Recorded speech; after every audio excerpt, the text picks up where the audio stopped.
today we're making ravioli. I'm going to be making my pasta from scratch. I need to add a mixture of flour. So I'm going to be using plain flour, 100 grams, and I'm going to go for 100 grams of some semolina as well. That's a type of wheat that's used to make pasta. So I'm going to use a mixture of both. Okay, so I've got my plain flour there. I'm going to go for 100 grams of semolina. Sorry for blocking that.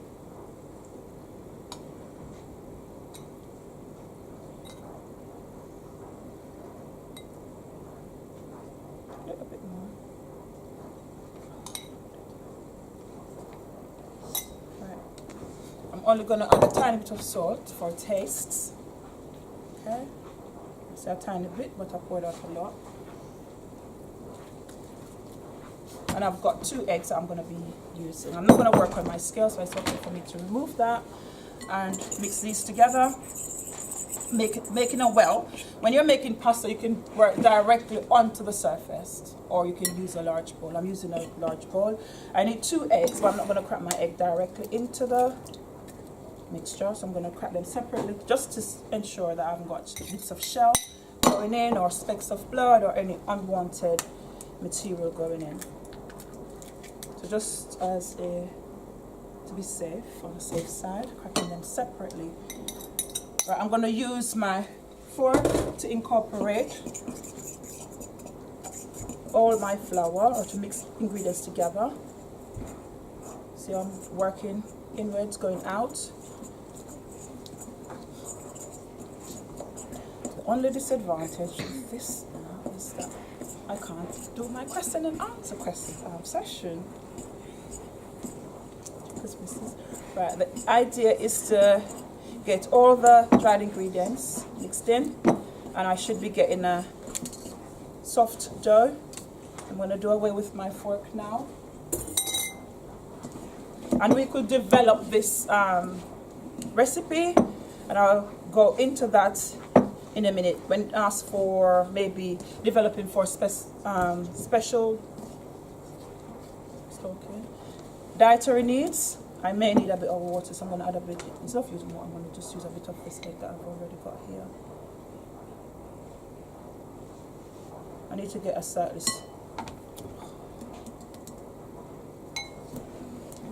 slightly sticky dough, but not overly sticky. I need to knead this for about 5 to 10 minutes. But I'm conscious of the time, and I need to leave you enough time to make your dough in the lesson, so I won't be needed for that long. But when you're making yours, please ensure that you knead for 5 to 10 minutes. Right? We all know how to knead using the palm of our hands, just up here, not our fingers, kneading. And I'm just going to show you how to do that. So I won't be needed for that long. I've got a bit of, it's okay to use this, bit of egg there. Now going to be stretching and then pulling, stretching. By doing this, I'm ensuring that the gluten is working as well in the dough. Can anyone remember what the gluten is? Gluten? No? Okay. So that's the protein in the flour. So we haven't been paying attention to the information in our research. So that's the gluten. Okay, I'm working it. But again, I need you to have enough time at the end, so I am not going to need this work. Okay, I'm just going to wrap this in a bit of cling film. I need to leave it in the fridge for at least 30 minutes, and that is why you can't make the product today completely, because we haven't got the time. This needs to be left in the fridge for at least 30 minutes to relax, okay, for it to be able to work properly and stretch properly, the gluten to be developed as well. I've got some that's already, a piece of dough that's already made. Here. Can anyone tell me why it's green? This one isn't green, so it's going to change color in the fridge. I'm going to have to scrap the video, miss. gonna have to scrap the video because they're shy. They're not talking because of video. Just do away with it. Food coloring. Food coloring? No. Yep. Spinach. Okay.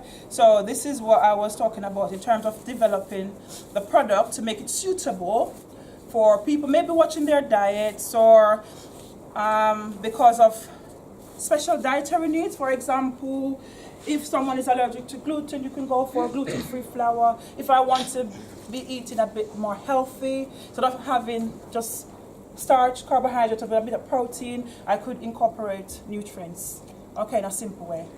And I've got some here for you as well.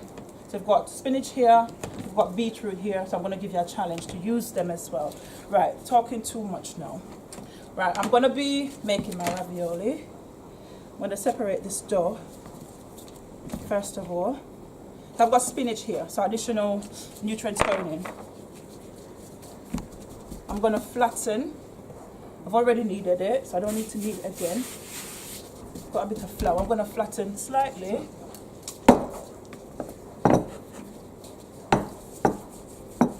Using my rolling pin first, and I'm going to go and use my pasta machine.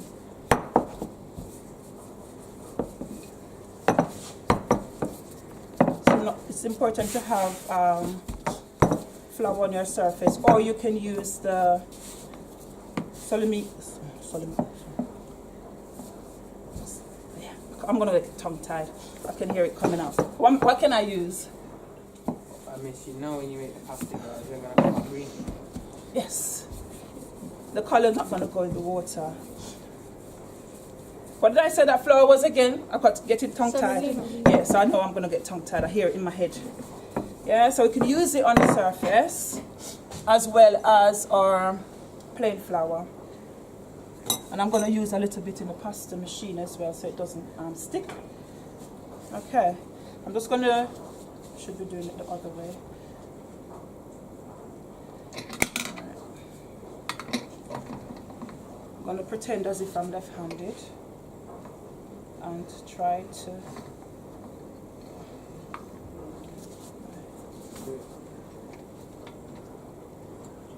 instead of removing it from the surface, I'm going to try.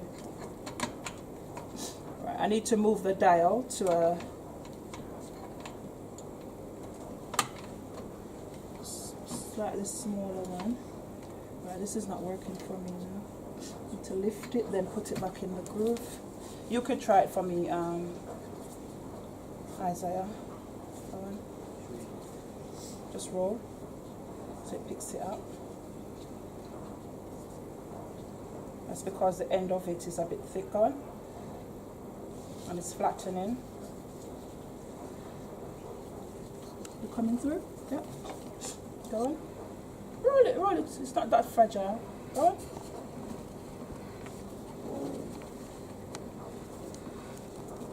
You see it's getting a bit thinner, and I'm going to change the gauge again to get a bit thinner. So basically just lifting this dial and putting it into other slot. Go on.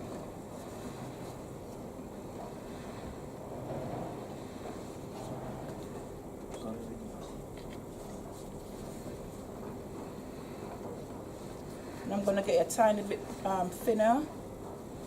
So I'm going to go for another one. Put it in an awkward position.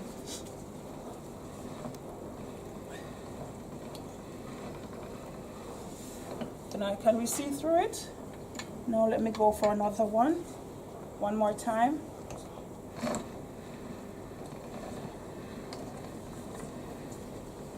We will have the chance of using the pasta machines tomorrow. But we only have 3, so we may have to. Ooh, wait.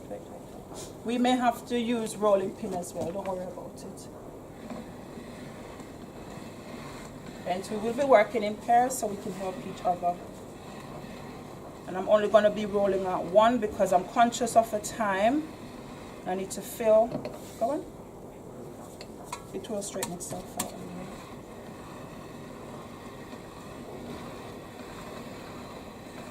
Happy with that, right? Need to ensure that the surface has enough flour on. And then I'm going to cut this into two.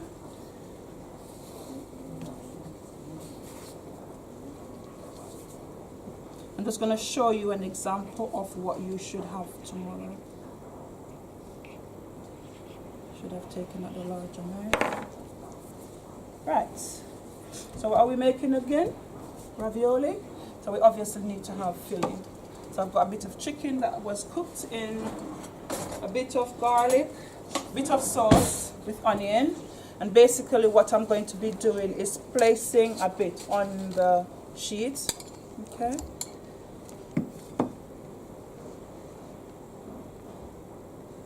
Not too much.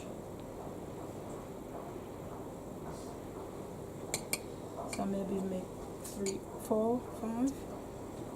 Need to leave a bit of space between them. It's not overly dry. There's a little bit of sauce, but because it's not cold, it looks as if it's dry. I've got my water there, which is very hot. I'm sure that it's boiling a bit. With a bit of salt and oil. It's important that we have oil in the water to prevent it sticking, especially because it's fresh pasta.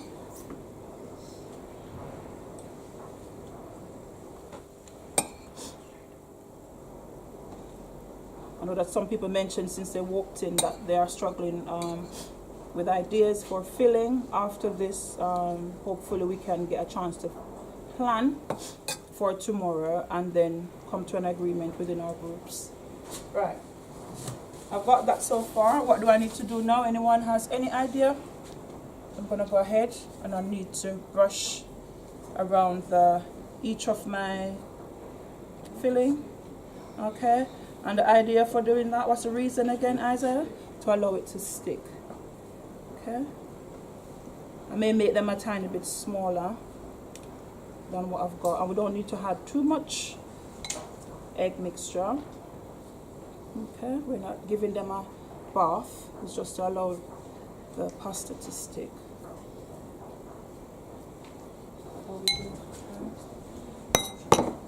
And the last bit, hopefully this is big enough now. No, it's not. Wrong judgment.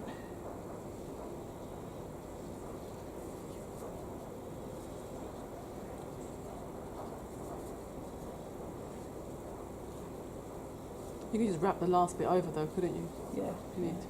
Yeah, it ripped anyway. Yeah. Hmm? Yeah. I should have taken out a bigger knife as well. Just rip this bit. I have an extra little bit of dough.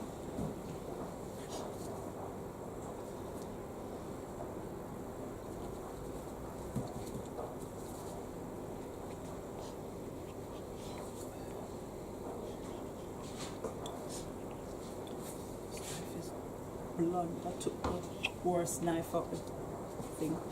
So right, I've got one here. So I need to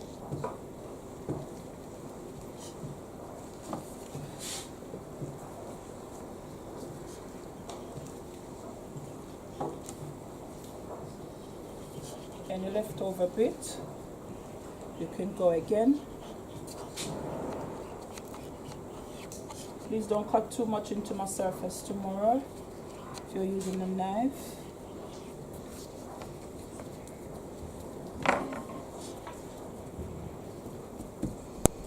I'm just going to cut them free-handed using my the knife to cut it, or you can always use these, okay? Or improvise our pastry cutters, remember these, or these ones, okay, at the end of our pastry brush, okay? Ooh. I stood that one thinking it was a bit of dough. So I think this is quicker, so I'm just going to go do that because I'm conscious of the time. Yeah. Or we could use these ones. Let me see which one is smaller. No. So that's the easy way out. You could just use this one. And it also give a decorative finish. Not very sharp, but just serrated edge. Not very effective. So let me just go. So we're looking for something, looking like that. A little pockets, Leah. Wake up. Any extra pieces of dough between them, we need to get rid of as well. Okay, but I'm not gonna go into any more of your time because I know that I'm conscious of the time. My water is boiling. I've got salt, I've got water, and I'm gonna be boiling these for about 10 minutes. Okay, and at the end we'd also need to make a bit of sauce, and I'll give you option to do that as well. So we're gonna take our blazers off, put our aprons on, and we're gonna make our own dough. Okay, today, now. Yeah.